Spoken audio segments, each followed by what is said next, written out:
Alright, what's up everybody? Welcome back to the Addiction Recovery and Life Afterwards channel. Today I was just make a little quick video reminiscing about my Suboxone withdrawals from 2 years ago. I'm doing a quick trip back in time.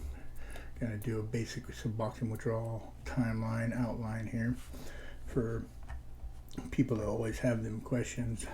How long does withdrawal last? How long is a physical withdrawal? It's different for everybody. I will say that. Everybody I've seen make videos, everybody I've talked to about it, everybody that's gone through it, they all have a slightly different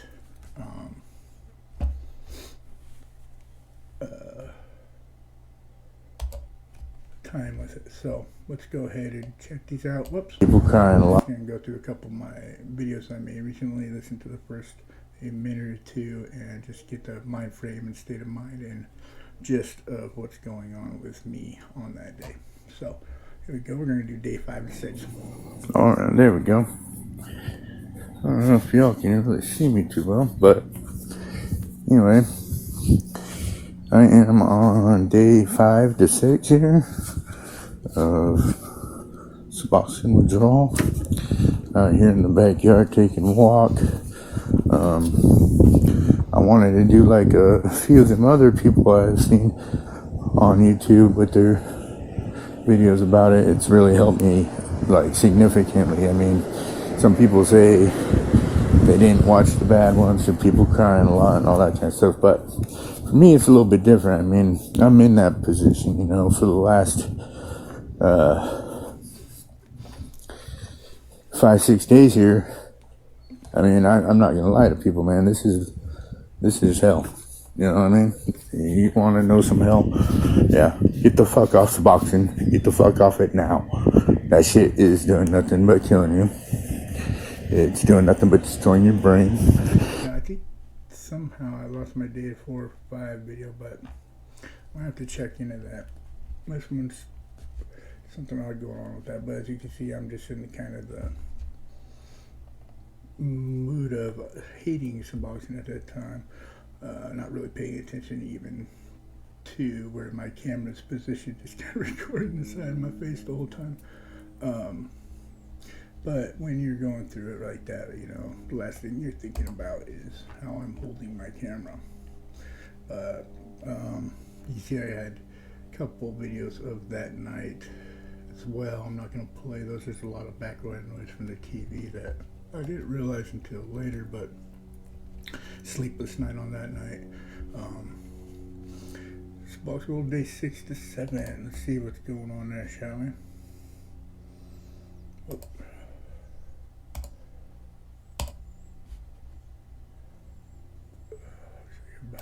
Back down. 30 seconds there. Alright, here we are. This is day 6 to 7. So last night was probably one of the rougher nights for me. Although I did manage to get some sleep somehow. I got first like hour and a half to 2 hours of sleep at first. Woke up, legs just going nuts, back tingling, head fuzzy. Made a little video. You guys saw me. After that video, I just put my head back down for 20 minutes at a time, but it seemed like every few minutes I'd wake up and my legs would be going off again. But I believe I did manage to at least doze off for a few minutes here and there after I made that video. Not anything significant. So right there, as you can see, I'm talking about the pains that come with it, the restless legs, your back, your nerves, everything popping off, unable to sleep. Like when I'm talking about I might have dozed off here or there, I think I got some sleep. It's like I'd been awake for probably the 3 days prior to that, so I made who can really tell time lapse with my eyes closed? Did I sleep? Did I not? My eyes got a little bit of rest from being open and going the whole time, but as you can even see in my face in that video, my eyes are just swollen from being rubbed, and just I looked like I had been up most of the night. you know, and them restless legs will do that to you. It's really, really hard to get. It's a lot harder than I thought it would be. I didn't know sleep was going to be a major issue going through withdrawal, so that was something that kind of surprised me. I thought I'd be so sick I'd want to sleep, but no, most people, I won't say you. For me, it's like you live every minute of the hell. So let's go ahead and look at day 7 to 8 here. We're already a week into it.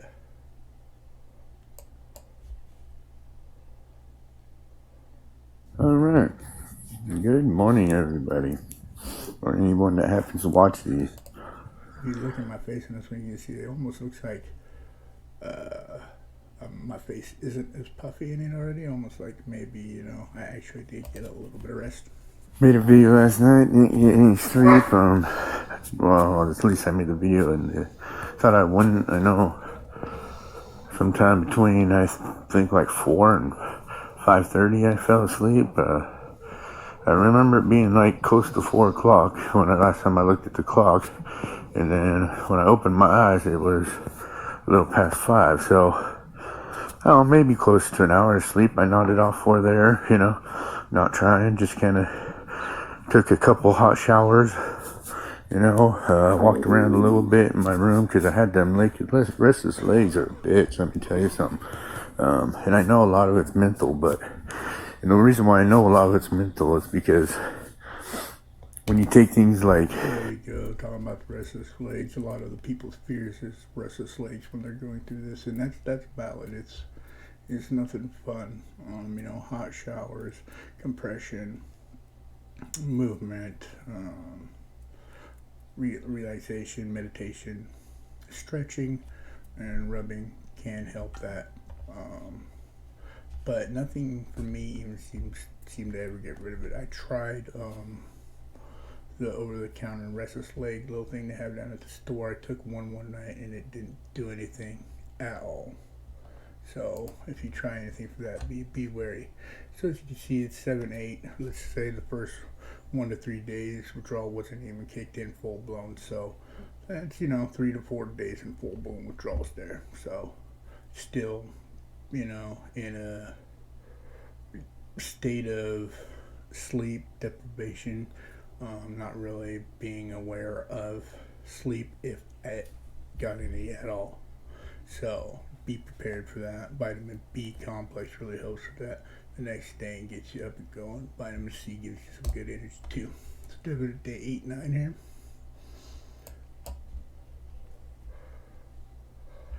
All right. Morning. You're doing my... It's so weird to see myself with just a cigarette hanging out my mouth because I have smoked cigarettes here and there since my initial trying to quit thing, and it's few and far between, but it's to the point now it's kind of it kind of throws me off when I see myself with a cigarette in my face. 7 to 8. All right, this is day 7 to 8. Today will be day 8 to 9. I guess I only ended up doing one video yesterday, which is fine. It was real hot, so after my first little walk around, I came out and played with my son a little bit in his little pool and stuff we got over there, you know, and man, it was like 104, 105 degrees. So me and him just kind of fried a bit out there, and I think I might have overheated myself a little bit. So I didn't end up coming out and doing a second walk because I was like really felt, burnt, like fucking zapped. Like, see, one of the things I really noticed while going through withdrawals is if I stayed moving and walking, the actual physical pain, irritation, and that was not too severe. It was only when I stayed still or stagnant that it really kicked in. So let's jump to day 9, 10 here. So as you can see in 8 and 9, I was starting to look a little better. My thought process was getting a little more clear. I looked like I was coming close to at least the middle or of it. So day 9 to 10. Morning, everybody. Anybody watch these? um, yeah. So Yeah, it looks like I actually shaved and got cleaned up a little bit. last night I was more like, didn't think I was gonna get any sleep. I mean, it's not because anything bad. I was just like pumped up, felt energized, like really wanted to go just run some laps last night for some reason. Just had abundance of energy, like. And let me say this, anxiety, and that can go hand in hand. Because if you're overflowing with this energy and you don't really understand it, or you're not sure what's going on, especially in the middle of the night, that's not a usual time to get hit with a bunch of adrenaline and could do something. But, And that is valid. I mean, I think a lot of people get anxious because not only do they not know their place in their environment, because without the substance, but now they have a total chemical body chemistry thrown in a whack, and it just kind of, I think that's where a lot of people's anxieties and fears come from. But if you see in my videos, I'm out in the sun, I'm walking every day, I'm getting moving, I'm trying to stay motivated, and that's very important. Don't sit in a dark room and just mentally rip yourself apart. It's not good for you. And that's what, day 9 to 10, so we're going to day 10, 11. And as you can see, it's coming, I'm getting better and better. Let's go ahead and do day 11, 12. See how I'm looking in that one. all right. Look at that. Bright, sunny morning. Beautiful. Yeah, day 11, 12. It's a good day. I mean, can't complain. I always keep it in my mind that, hell, day 3 or 4, compare it to day 3 or 4. Every day you're like, what? Am I really feeling that bad? Or am I feeling really good? You know what I mean? Yeah. Gotta wake up and get going. I did have a little bit of rougher time last night going to sleep than I did the day before. Like I said, expect some setback days. It's gonna happen. Don't be surprised when it does. Just know how to rationalize your brain and deal with it. Restless legs is gonna be a problem. Like I said, it'll be a problem for me for a long time. I had that problem before. I'll have that problem again. Anybody that had problems with depression, anxiety, anything like that, if you were that way before, expect it to kind of be around, a little bit after, at least, unless you're really, really working on it during, so. So you gotta look, you see the complexion, the energy, the mind frame has changed significantly from day 5 to 6 video I made. This, I almost look basically normal, talking basically normal, and very positive on that one. So as you can see, it's coming to the end. So we're on day 11, 12, and 1 to 3 of those days you really don't have any symptoms yet. So 8, 9 days, maybe 4 or 5 extremely in the extreme physical and mental withdrawal. So day 13. So we got here day 13 to 14. Let's see. I don't know. Had a little bit of problem going to sleep last night, but woke up later. So I didn't get to sleep till like 2 or 3, but I woke up at like 9:30. So that's still good sleeping. It is a little difficult getting there, but that's just how that thing goes. But still getting sleep. Once I get to sleep, when I wake up, it's real easy to go back to sleep. So if I wanted to, I could have probably slept until 11 or 12. I would just had to lay my head back and go back to sleep. So once you're in that position, that stuff's pretty easy going, or for me anyways. Yeah, I'm on day 2013, 14, basically getting the sleep pattern and rhythm back under control and normalized, refreshed, not in too much physical withdrawals at all, if any. Just little sporadic things, annoying things, you know. And the more you mentally dwell on it and obsess over it and let that fear build up, the worse it is. I try to tell people that a lot, but they don't believe me. I believe the whole moving and being outside and doing that was one of the main reasons why I was able to come through a lot of those issues quicker than some people. So day 14, 15. All right, day 14, 15. It's like almost 7 p.m. now. It's still a pretty nice day out and stuff. I'm just kind of moseying around the backyard.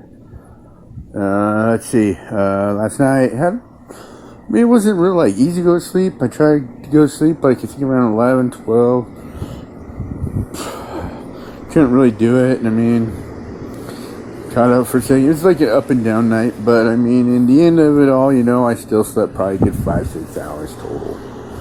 I mean, maybe more. I mean, you know, those first couple rough spots, you don't really know if, you know, you're really sleeping or just fighting it. So, I mean, after that, you know, my son got up shortly after I did. So yeah, that's basically day 14 to 15. You can see as like, not sure if I was actually not sleeping from withdrawals or just not tired. Still got good sleep. Was already basically getting my sleep pattern stuff down. Good to go again. So as you can see, I mean, I think I'm day 14, 15. I'm pretty much out of the physical, maybe with a couple little slight hangovers from it. Let's see, let's go to day 15, 16. Yeah, let's check that out real quick, eh? All right. This one. This is day 15, 16. Actually, it's nighttime, but tried to make a video earlier, but then my boy came, so I just decided to go ahead and play with him. And last night, same thing. I mean, it was a little hard to get to sleep. Woke up a couple times, probably got 6-7 hours of sleep. I mean, not too bad. Say about it is I did notice that going through this, even though I would get sleep, I'd wake up more periodically, like every hour and a half. I'd end up waking up, like looking around and going back to sleep. It's really hard to get back to sleep, but it was something that I did notice. More of a nuisance. Can't complain. I mean, other than it's up and down, but I do have to say that, like, I haven't taken any Tylenol, no ibuprofen, no sleep med, no restless leg stuff, or nothing like that for a while. For a minute there, I was taking a couple Tylenol or ibuprofen at night to help sleep and stuff like that, but I decided to go ahead and just stop that as well, just so I could get used to sleeping without it. So, last 4 or 5 days, I haven't even taken a Tylenol all day. So that's pretty good. I mean, when my sciatic nerve hasn't been kicking up and moving. 15, 16, yeah. It's every day. It's a little better, a little better today than it was yesterday. And once you get over that initial, I think we got like what? Right until the finish line. Day 16, 17 here. Let's see. Well, you don't hear anything. Just look at the complexion. I'm no longer just, the facial features, just everything. Just looking at myself from this one compared to day 5 to 6 video I had, and if I can find my 4 to 5 video, it was even worse. But you can tell I'm basically on the way out of. Last night was a little rough going to sleep. I think I was up to like 2 or 3 in the morning, but I slept until almost 9. So it's not that I didn't get any sleep. It's just I'm not tired. You know, it's not really an anxiety thing. I didn't really have any restless legs. I just simply plain and simply wasn't tired. And I'm sure if I would have over focused on it or something, I probably would have had a little anxiety about it or something. But seriously, it was like it's almost like having 2 days in one. I mean, you go. See what I did right there is I turned the what most people would stress and maybe have a little bit of fear and panic over into a positive and something that I could mentally not just accept but use as a tool to fuel my motivation and how I was feeling. Day 17 to 18. All right. It was a day 17 to 18 video. I only got about 4 hours of sleep last night. It wasn't like it was a miserable night or anything. I just stayed up late watching movies and stuff like that. I mean, before I knew it, it was already like 2 to 3 o'clock in the morning. Fell asleep, got up at like almost 7, between 7 and 8. I mean, it's not like it was a horrible night. I just stayed up and didn't get much sleep. But it's kind of funny because I almost feel like I have more energy today than I did the last couple days, and I got more sleep. As you can see, there you go, man. Day 17 to 18. I'm basically over all the little annoying things and stuff like that. I'm staying up on my own, watching movies, getting into things, and so I'm basically done with the underlying withdrawal symptoms, and it's gonna probably go and start being more like what they call PAWS, post-acute withdrawal syndrome, and that has more to do with emotional, mental withdrawals. See here, we're on what, day 18 or 19? Day 18 to 19. Yeah, I mean, last night was. I stayed up late last night. I think that's one I just watched. Or maybe not, but yeah. So 18, 19, and then as you can see, I just kind of start drifting off because I think in those days right there is you'll go from the worst and you just slowly get better, better, better. And it's not that you're in full-blown withdrawal for 20 days. It's just that, things like the sleep and the anxieties and restless legs, there's little pains, things that your body's just not accustomed to dealing without the substance. And it has to learn how to. So that's all it basically is. I mean, let's go up here and check out PAWS, day 30. This is 30 days after taking. All right, there we go. Okay, let's see. I just wanted to make a video today, get on here today. It's my day 30, or we'll be here in a couple hours. I'll be on day 30 because the last tiny little flake, it was so small I thought it was going to fall off my finger. I was going to find it. I wasn't ever going to find it, but on the last day I took it, that's how small it was. It's like, I could barely find it. I wasn't even sure it got under my tongue. It was so small, but just want to get on here and say 30 days, 30 days. It's like 9 something in the morning. And that's that. So let's go ahead and talk about it a little bit, break it down. So Suboxone withdrawal timeline, day 1 to 3. Basically, the major effects from any kind of withdrawal would be mental, and that'd be almost creating something out of nothing because the drug is still in your system, substance is still there, and you are not in withdrawal yet. Depending on how you metabolize it and how quickly, you might start a little earlier or even later. I've heard people make it 4, almost 5 days, so it really just depends on you. But I'd put money down on pretty much the first 60 hours. You're not in withdrawal yet. Day 4, that was a pretty hard-hitting day. That was my birthday then, and that's when things really kicked off. I woke up the night before, like at 2 a.m. or something like that, and that's when withdrawals really started to hit me hard. day 5, as you saw, I was still pretty miserable. Still forced myself to get up and move, which is what you got to do. Um, for me, I'd never really had any digestive problems going through it. I ate pretty light and ate sandwiches, bananas, and things like this, and stayed away from things like caffeine and stuff like that because I was already up. I was taking vitamin B complex.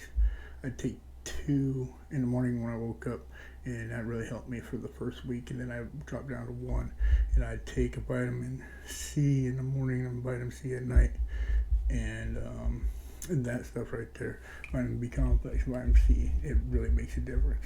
If you don't believe me, on day 4, don't take any. On day 5, take some, and you'll notice big time. Day 6, 7, you're going into what, a week, probably 4 days of withdrawals. And as you can see, it was still looking pretty miserable, but not as miserable as the 3 days before. And slowly but surely, every day, you just see me getting better, clear. See? So, I'd say, if you're worried and you got fears and anxieties about going through this withdrawal, just remember that it's basically going to be day 4 to about day 9. It's going to be probably the worst of it. And day 4 to 7 is probably going to be the worst of those days. So 3 really horrible days, I'd say, for myself personally. And the rest just kind of starts easing out. And you'll know when you hit that hump and you break over that barrier because it's significant changes. Me personally, and I might make another video about pause, I didn't really have too much of it. I've dealt with anxiety and mental distress most of my life, so by the time it came around to this, I had a lot of tools in my belt to use, and a lot of positive self-talk and understanding of what is going on. So, but I do know that a lot of people seem to have very long stated pause, and for me, I just call it, again, learning how to live in your environment without the substance. Feelings, emotions, they'll come up and down, probably for, depending on how long you've been on, the next 6 months to 1 year. For me, it's like I was go, very over the top, almost erratic at times. If you watch some of my videos, like, and just thoughts and everything going a million miles an hour, and you kind of ride with it. But that's part of going through it and getting through it, is living those moments and going through those situations, looking back on and saying, oh, look at that guy. So there was some things going on, but that's about it for now, guys. I mean, yeah, just be prepared for it, know what's going on, understand it, don't panic, stay calm, get up and moving, and just remember, it's a short few days for a brand new life. If you want it, you can do it. It's your choice, but you do have the strength in you. So never quit, never fail, guys. Peace. Have a great day.